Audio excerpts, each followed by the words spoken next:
તો સુરતમાં ધોધમાર વરસાદ વરસી રહ્યો છે અને આ ભારે વરસાદના કારણે અરેઠના બૌધાન ગામે ડાયવર્ઝન આખું ધોવાઈ ગયું છે।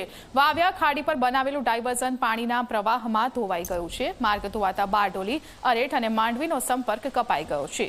મુખ્ય માર્ગ બંધ થતા સ્થાનિકો અને વાહન ચાલકોને ભારે હાલાકી પડી રહી છે।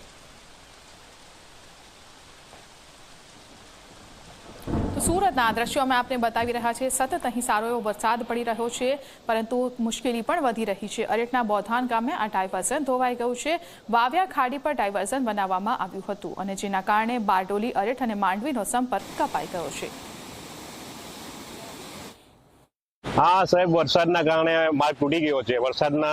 ઘણો વરસાદ પડ્યો છે એટલે માર્ગ તૂટી ગયો છે ને પાણી વધવાના કારણે પુલ તૂટી ગયો છે। અત્યારે હાલ તો સમસ્યામાં સાહેબ લોકોની અવર જવર બંધ થઈ ગઈ છે।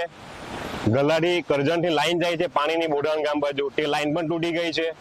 વિદ્યાર્થીઓ અટવાય છે, ધંધાદારીઓ અટવાય છે, નોકરી પર જવા વર્ગ અટવાય છે।